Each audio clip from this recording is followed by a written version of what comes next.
ನಮಸ್ಕಾರ. ಇವತ್ತು ನಾವು ಕೇಳಹೊರಟಿರೋದು ರಂಗನ್ ಅನ್ನೋ ಒಂದು ಕೋಳಿಯ ಕಥೆ. ಕೇಳೋಕಿದೊಂದು ಸಾಮಾನ್ಯ ಕೋಳಿಯ ಕಥೆ ಅಂತ ಅನಿಸ್ಬಹುದು, ಆದ್ರೆ ಖಂಡಿತ ಅಲ್ಲ. ಯಾಕಂದ್ರೆ ಈ ಕಥೆಯಲ್ಲಿ ಇಡೀ ಜಗತ್ತನ್ನೇ ಬದಲಿಸಬಲ್ಲ ಒಂದು ದೊಡ್ಡ ಶಕ್ತಿ ಇದೆ. ಹಾಗಿದ್ರೆ ಕಥೆಯನ್ನ ಒಂದು ಪ್ರಶ್ನೆಯೆಂದಲೇ ಶುರು ಮಾಡೋಣ. ಒಂದೇ ಒಂದು ಕೋಳಿ, ಹೌದು, ಒಂದು ಕೋಳಿ ಇಡೀ ಜಗತ್ತನ್ನೇ ಬದಲಾಯಿಸೋಕೆ ಸಾಧ್ಯನಾ? ಏನನ್ಸುತ್ತೆ? ಸರಿ, ಈ ಪ್ರಶ್ನೆನ ಮನಸ್ಸಲ್ಲಿಟ್ಕೊಳ್ಳಿ. ಉತ್ತರ ನಮ್ಗೆ ಕಥೆಯ ಕೊನೆಯಲ್ಲಿ ಸಿಗುತ್ತೆ. ಸರಿ, ಹಾಗಾದ್ರೆ ಬನ್ನಿ ನಮ್ಮ ಕಥೆಯ ಹೀರೋ ರಂಗನ್ನನ್ನ ಭೇಟಿಯಾಗೋಣ. ರಂಗನಂದ್ರೆ ಯಾರು? ಅವನ ಜೀವನ ಹೇಗಿತ್ತು?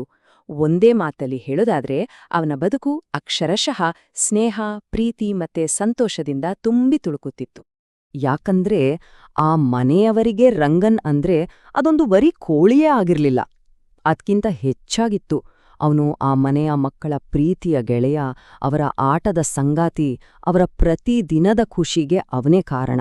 ಅಷ್ಟರ ಮಟ್ಟಿಗೆ ಆ ಕುಟುಂಬದ ಜೀವನದಲ್ಲಿ ಅವನು ಬೆರೆತು ಹೋಗಿದ್ದ.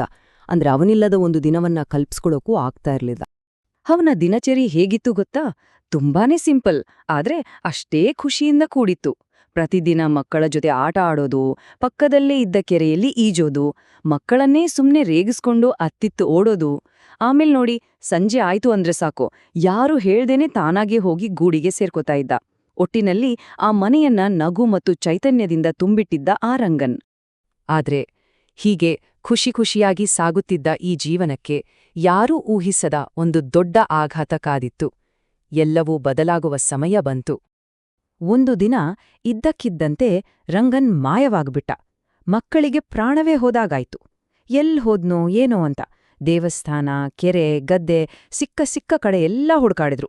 ಆದ್ರೆ ರಂಗನ್ ಎಲ್ಲೂ ಸಿಗ್ಲೇ ಇಲ್ಲ.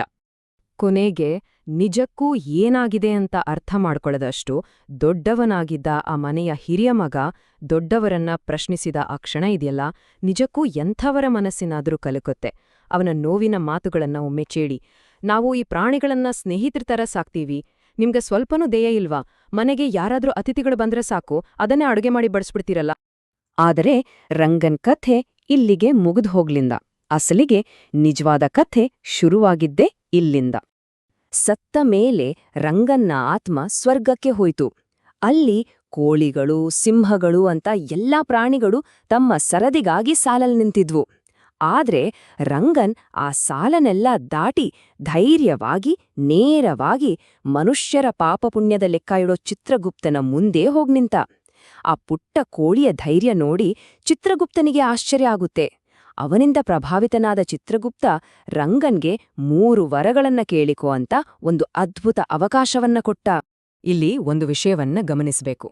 ರಂಗನ್ ತನಗೆ ಅನ್ಯಾಯ ಮಾಡಿದವರ ಮೇಲೆ ಸೇಡು ತೀರಿಸ್ಕೊಳ್ಳೋ ಕೇಳಲಿಲ್ಲ, ಬದಲಿಗೆ ಇಡೀ ಜಗತ್ತೇ ಬದಲಾಗಬೇಕು ಅಂತ ಹಾರೈಸಿದ. ಅವನು 3 ವರಗಳು ಏನಿತ್ತು ಗೊತ್ತಾ? ಮೊದಲನೇದು, ತಾನು ಒಂದು ರಾಜ ಮನೆತನದಲ್ಲಿ ಮನುಷ್ಯನಾಗಿ ಹುಟ್ಟಬೇಕು. ಎರಡನೇದು, ಮನುಷ್ಯರು ಎಲ್ಲಾ ಜೀವಿಗಳ ಮೇಲೆ ಕರುಣೆ ತೋರುವ ಹಾಗಾಗಬೇಕು.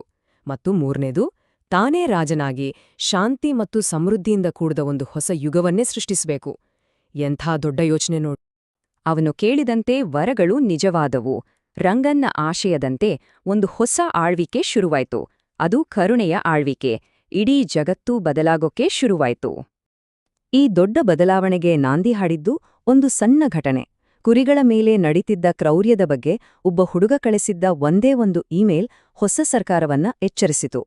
ತಕ್ಷಣ ಇಡೀ ದೇಶಕ್ಕೆ ಅನ್ವಯವಾಗುವ ಹಾಗೆ ಆದೇಶಗಳು ಹೊರಬಿದ್ದವು. ಮಾಂಸದ ವ್ಯಾಪಾರ ಸಂಪೂರ್ಣ ನಿಷೇಧ. ಯಾವುದೇ ಜೀವಿಯನ್ನ ಮಾರಾಟಕ್ಕಾಗಿ ಕೊಲ್ಲುವಂತಿಲ್ಲ. ಮೀನು ಸಾಕಾಣಿಕೆ ಕೇಂದ್ರಗಳನ್ನ ಮುಚ್ಚಬೇಕು. ಅಷ್ಟೇ ಅಲ್ಲ, ಮರಗಳನ್ನು ಕೂಡ ಜೀವಿಗಳು ಅಂತ ಪರಿಗಣಿಸಿ ಗೌರವಿಸಬೇಕು. ಹೀಗೆ ಕ್ರಾಂತಿಕಾರಿ ಕಾನೂನುಗಳು ಜಾರಿಗೆ ಬಂದ್ವು. ಆದರೆ ನಿಜವಾದ ಬದಲಾವಣೆ ಆಗಿದ್ದು ಕೇವಲ ಕಾನೂನಿನಲ್ಲಿ ಮಾತ್ರ ಅಲ್ಲ.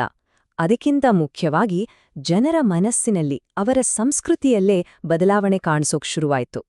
ಇದಕ್ಕೆ ಒಂದು ಅದ್ಭುತವಾದ ಉದಾಹರಣೆ ಅಂದ್ರೆ ಒಂದು ಶಾಲೆಯ ಪ್ರಾರ್ಥನಾಗೀತೆಯಲ್ಲಿ ಆದ ಒಂದು ಸಣ್ಣ ಬದಲಾವಣೆ.